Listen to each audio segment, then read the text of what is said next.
शुभ अपराह्न। आप सबका द गैलेक्सी इंस्टीट्यूट के यूट्यूब चैनल पर हार्दिक स्वागत है। जैसा कि हिंदी में हम आप पढ़ रहे हैं इस समय समास। पिछली क्लास में आपने अव्ययीभाव समास और तत्पुरुष समास पढ़े थे। आज तत्पुरुष समास के कुछ उपभेद को लेकर के हम आप पढ़ते हैं। तत्पुरुष समास के उपभेद जैसे आपके उपपद हुए, अलुक हुए, नए तत्पुरुष हुए और प्रादि तत्पुरुष हुए। आइए इन्हीं तत्पुरुष से संबंधित कुछ बात करते हैं।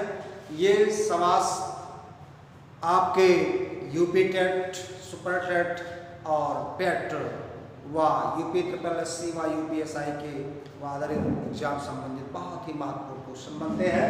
तो आइए चर्चा करते हैं तत्पुरुष समास के अन्य उपभेद। तत्पुरुष समास के अन्य उपभेद। अब तत्पुरुष समास के अन्य उपभेद 4 होते हैं। कितने होते हैं? 4। चारों का नाम देखेंगे। उपपद, तत्पुरुष समास,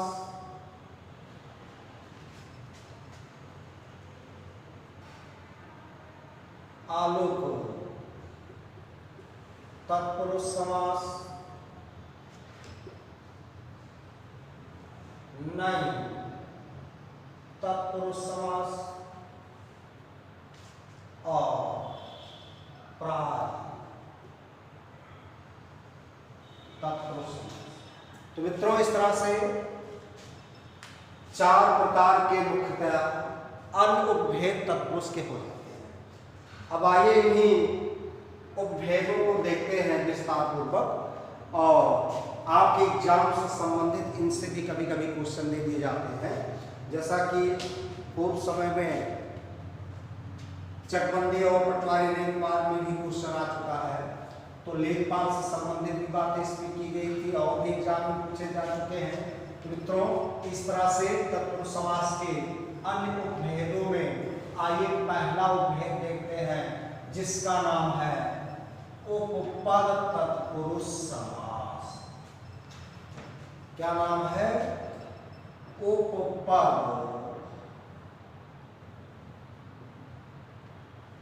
तत्पुरुष समास। उप माने पास। कहने का मकसद क्या है?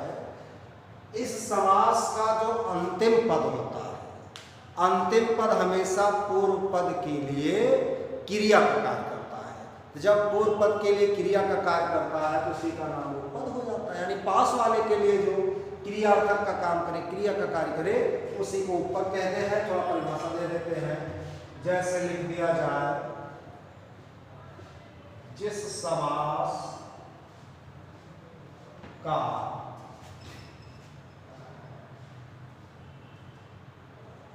अंतिम पद क्रियार्थक अर्थात क्रियाबोधक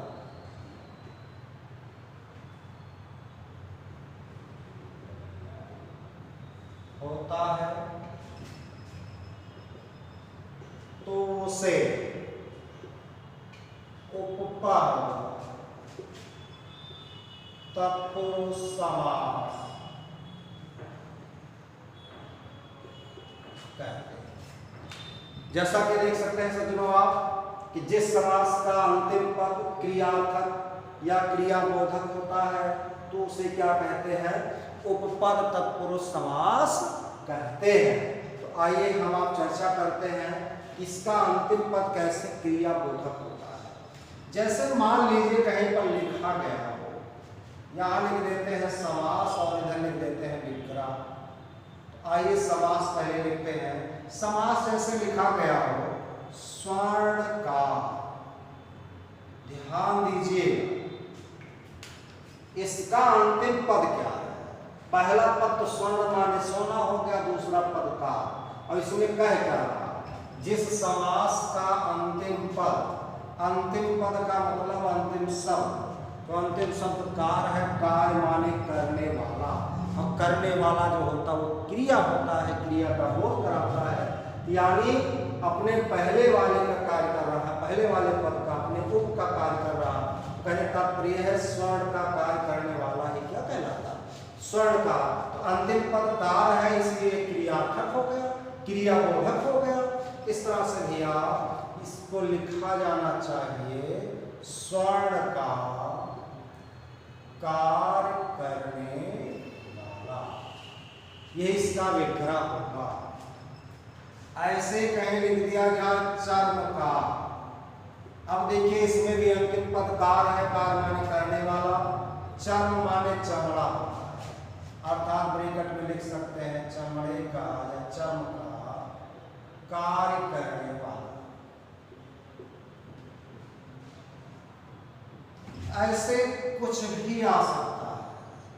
कुंभकार हुआ, यहां हो जाएगा कुंभ यानी घड़े को बनाने वाला।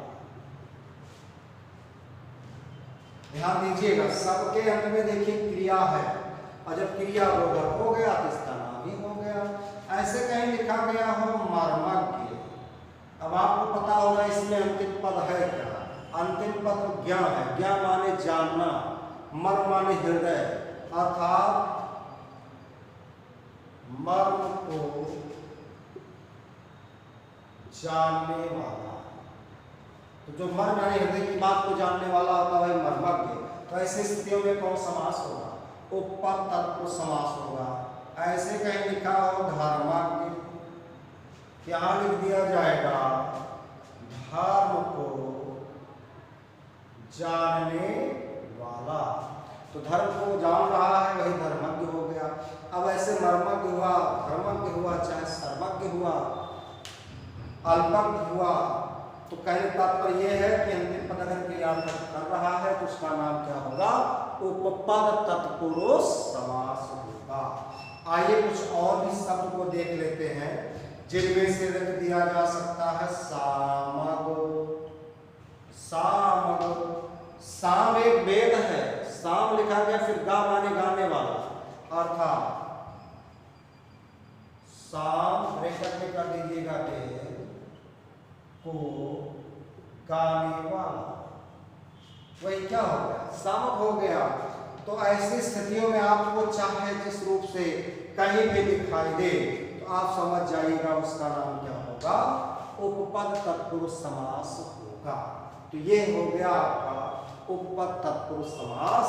ऐसी स्थिति, ऐसी सिचुएशन जहां मिले कि अंतिम पद क्रिया का बोध करा रहा है तो उसका नाम क्या होगा, उपपद तत्पुरुष समास। कहने का मकसद ये है जब भी ये विकल्प में आएगा ये तत्पुरुष नहीं लिखा जाएगा, ये इन शब्दों के लिए क्या लिखा जाएगा, उपपद तत्पुरुष समास लिखा जाएगा।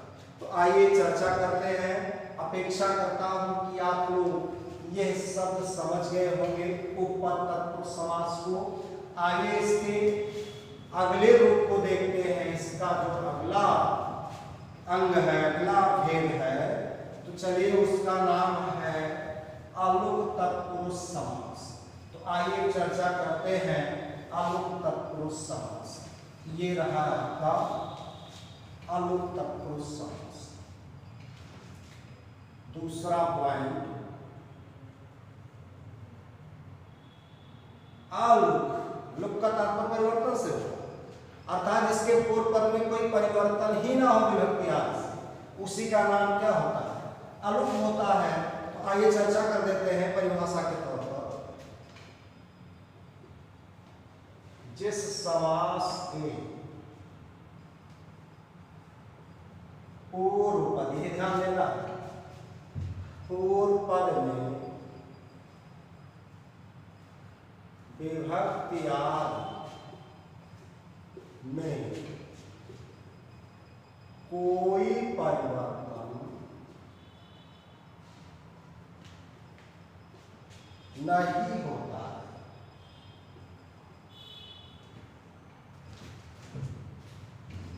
तो उसे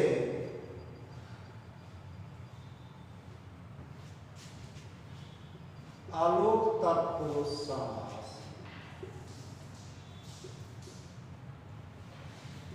कहते हैं इसमें कहा जा रहा है जिस समास के पूर्व पद में विभक्ति, विभक्ति का तात्पर्य है कारक चिन्ह से हुआ, कारक चिन्ह आपके कोई परिवर्तन नहीं होता, जैसे शब्द है वैसे लिख दिया जाता है, तो वहां पर क्या होता है, अलुक तत्पुरुष समास होता है।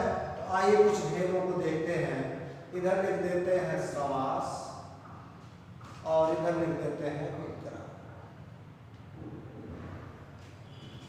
जैसे कहीं पर लिखा गया हो, ये बहुत बार एग्जाम में पूछा जा चुका है, युधिष्ठिर। ध्यान दीजिए, इसका पहला पद पूर्व पद युध है, तो कहने का मकसद क्या है, ये युध हम निकाल देंगे। यहाँ पूर्व पद में कोई परिवर्तन हुआ नहीं, और इसमें लिख देंगे स्थिर। क्या लिख देंगे, स्थिर। अब इसका जो अर्थ होता है ब्रैकेट में लिख सकते हैं, युद्ध में स्थिर, ये, लेकिन इसका सही विग्रह युद्ध स्थिर है। तो पूर्व पद में देखिए विभक्ति इत्यादि से कोई परिवर्तन हुआ नहीं हुआ, जैसे कि तैसे लिख दिया गया, युद्ध का युद्ध ही लिख दिया गया। बाद वाले का परिवर्तन हुआ लेकिन पहले वाले का कोई परिवर्तन नहीं हुआ। तो ऐसी सिचुएशन में कौन समास होगा, अलुक तत्पुरुष समास होगा। और आइए चर्चा कर देते हैं। जैसे कहीं लिखा गया हो वाचस्पति, पहला देखिए पद इसमें वाच, वाच का तात्पर्य वाचा से होता है, केवल वाचा पद कर देंगे। यहां ब्रैकेट में लिख सकते हैं वाचा के पद, अर्थात वाणी के पद से तात्पर्य कर रहा है। यहां देखिए पूर्व पद में कोई परिवर्तन ना होने से अलुक तत्पुरुष समास हुआ। अगर विकल्प में अलुक तत्पुरुष समास नहीं है तो ये वाचस्पति और युधिष्ठिर बहुब्रीहि भी हो सकते हैं। लेकिन अगर सिचुएशन मिली कि अलुक तत्पुरुष है, तब चाहे जो समास होगा वहां विकल्प में कौन सही होगा, अलुक तत्पुरुष समास ही सही होगा। ये सिचुएशन यहां से निर्धारित करती है। ऐसे कहीं लिखा गया हो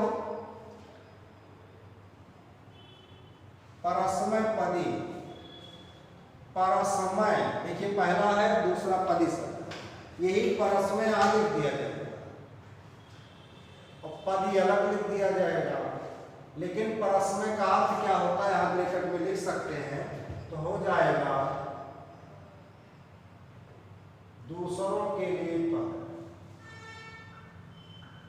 क्या हो जाएगा, दूसरों के लिए पद। ऐसे कहीं लिख दिया जाए आत्मनेपदी। क्या लिख दिया जाए मित्रों, आत्मनेपदी। आत्मनेपदी का अर्थ होता है अपने लिए पद।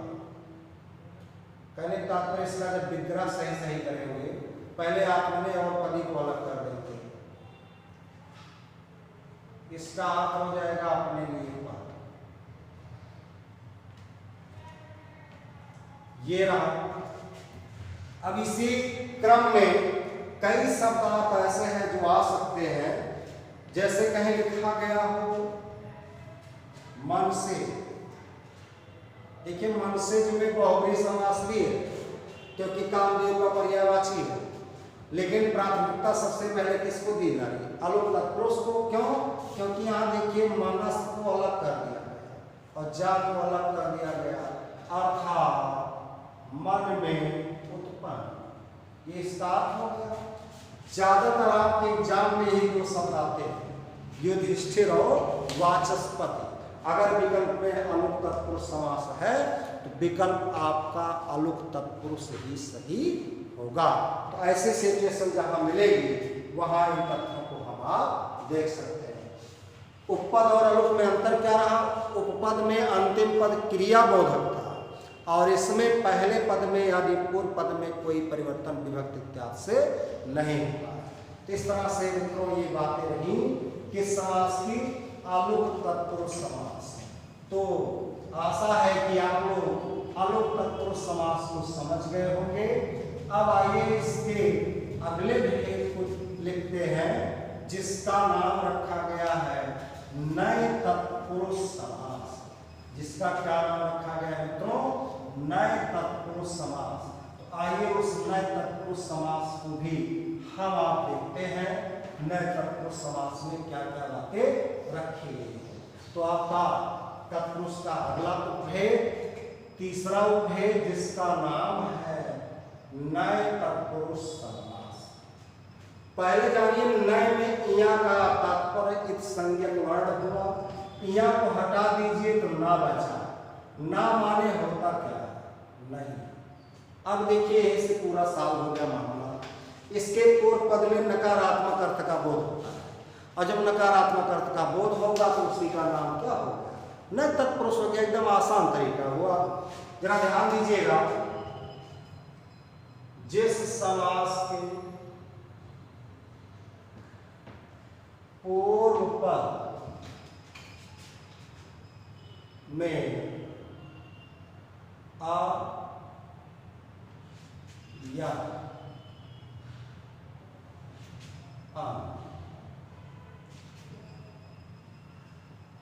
उपसर्ग का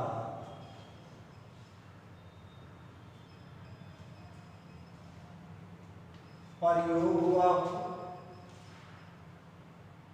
तथा नकारात्मक या निषेधात्मक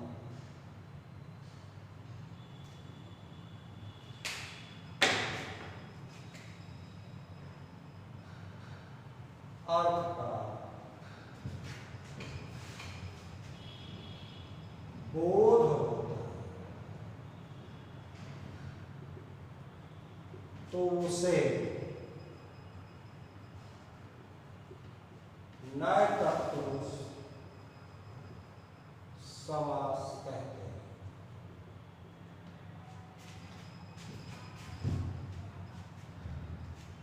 चलिए पहले परिभाषा को देखते हैं। जिस समास के पूर्व पद में आ या अन, यही मेन है। पहले पद में हरस आ या अन उपसर्ग जरूर होगा, उपसर्ग का प्रयोग हुआ हो तथा नकारात्मक या निषेधात्मक अर्थ का, यानी नकारात्मक अर्थ जरूर निकलेगा, तो वहां पर कौन समास होगा, नए तत्पुरुष समास होगा।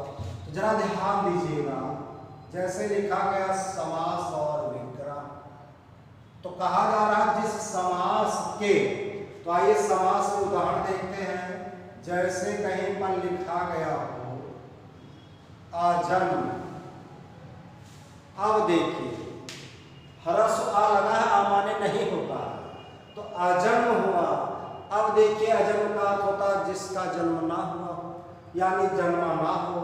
तो कहने का तात्पर्य यह है जब इसका विग्रह करेंगे तो भैया हो, विग्रह करने पर एक बात याद रखेंगे, आ या अन के स्थान पर हमेशा केवल ना लिखा जाएगा।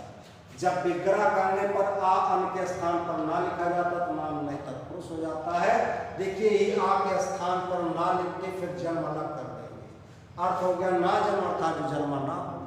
ऐसे भैया लिखा हो कहीं आधार, तो देखिए धर्म के आगे आ लग गया, माने नहीं।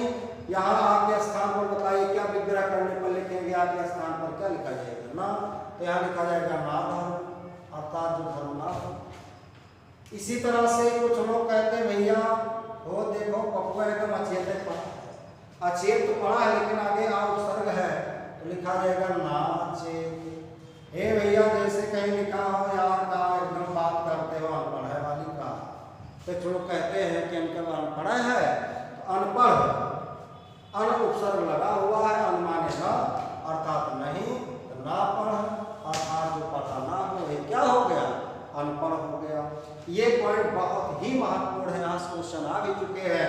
जैसे देखते होंगे कुछ राजा अन्यायी होते हैं, वो क्या करते हैं, अन्याय, अन्याय। बताओ न्याय के आगे क्या लगा, आ, तो जब आ लग गया तो अर्थात हो गया नहीं, तो यहाँ पर लिखेंगे ना न्याय, क्या लिखेंगे, ना न्याय, अर्थात जहाँ न्याय ना हो वही क्या होगा, अन्याय होगा। तो ऐसी सिचुएशन जहाँ दिखती है वहाँ कौन समास होगा, वहाँ समास हो जाएगा नए तत्पुरुष। देखिए कुछ लोग कहते हैं यार वो जब मिलता है भाई, चाहे जहाँ मिलता है एकदम अनावश्यक बात करता है। यह देखो, अब अनावश्यक में देखिए उपसर्ग क्या है, अन उपसर्ग है कि नहीं है? अन है, तो यहाँ अन के स्थान पर ना करके फिर आवश्यक कर देंगे, तो हो जाएगा ना आवश्यक। जो आवश्यक ना हो वही क्या हो जाएगा? अनावश्यक हो जाएगा। ऐसे और भी कुछ उदाहरण हम आप देख सकते हैं। जैसे कहीं पर लिखा गया हो अकाल, तो अकाल में लिख दिया गया भैया विग्रह करने पर ना काल, अर्थात जो बिना समय का। इसी तरह से कोई भी शब्द आ सकता है। जैसे कहीं लिखा हो अप्रिय, तो आ उपसर्ग लगने से आ माने नहीं, तो ना प्रिय, यहाँ ना प्रिय कर दीजिए।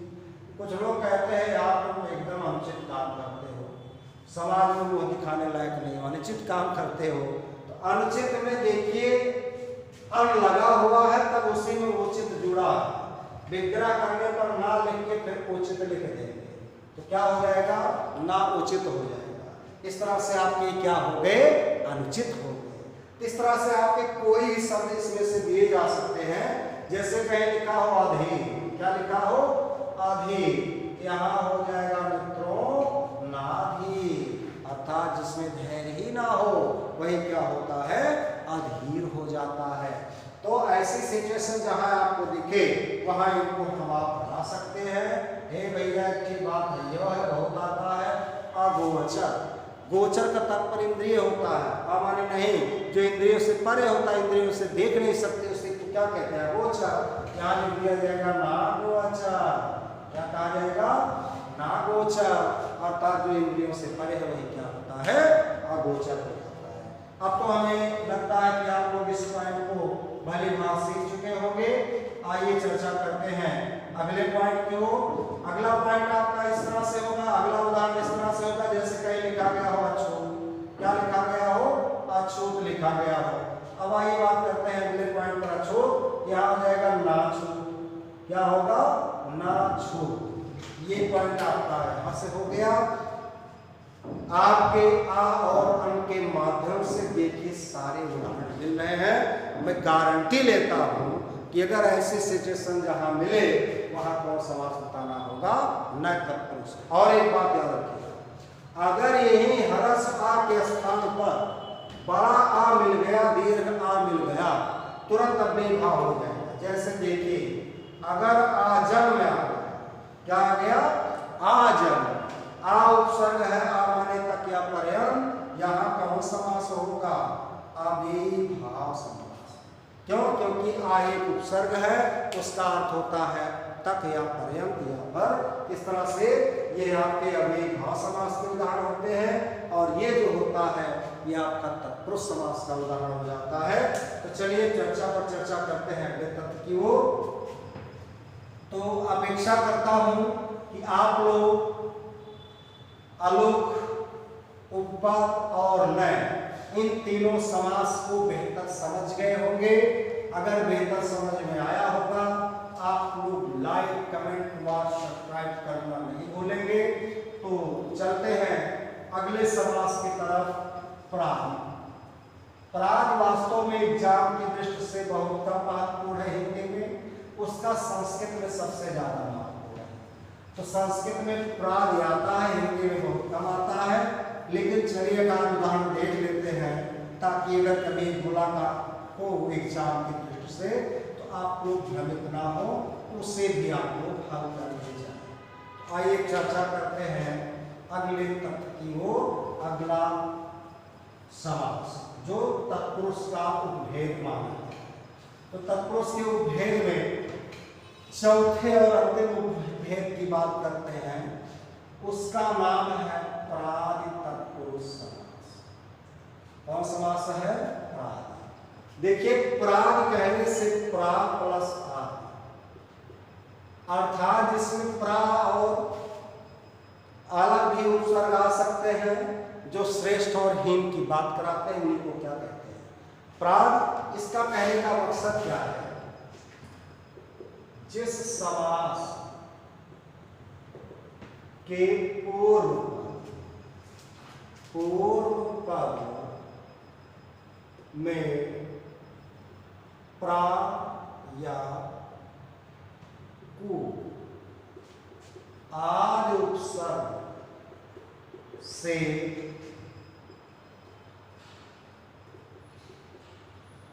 श्रेष्ठ या हीन अर्थ का बोध होता है तो वहां प्रादि तत्पुरुष समास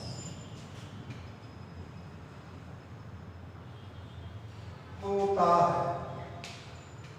ध्यान दीजिए, प्रादि अर्थात उपसर्ग में प्रा होगा या तो और कोई होगा, तो इसमें देखिए स्पष्ट कर दिया गया, चाहे प्रा हो सकता है चाहे को हो सकता है।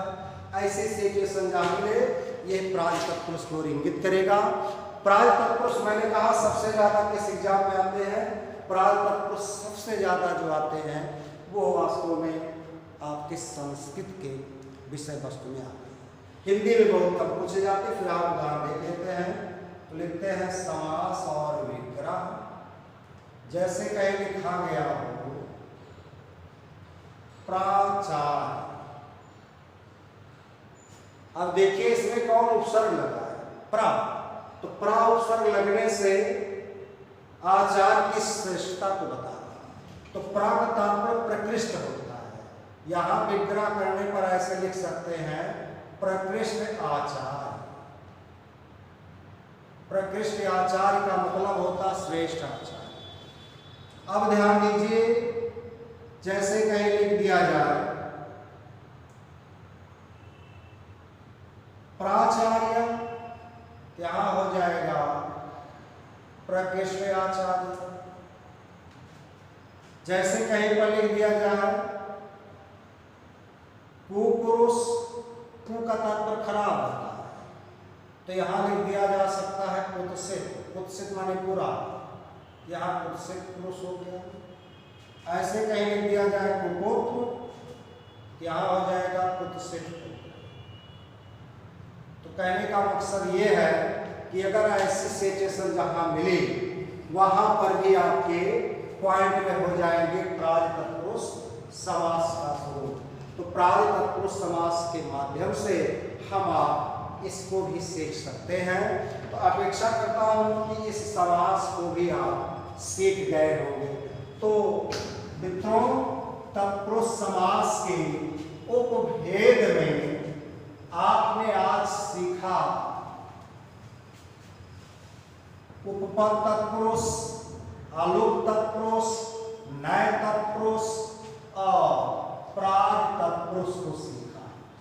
अब ध्यान दीजिए, इसी क्रम में सारे समास को हम आप बेहतर सीखते पढ़ते चलेंगे और अपेक्षा करूंगा कि आप लोग बेहतर से वीडियो को समझेंगे और समझ करके कमेंट जरूर करेंगे। तो अपेक्षा करता हूं कि आप समझ गए होंगे। किसी तरह से आप वीडियो को देखते रहिए, आदर्शप्रद सूचना के माध्यम से, कमेंट के माध्यम से हमें अवगत कराते रहिए।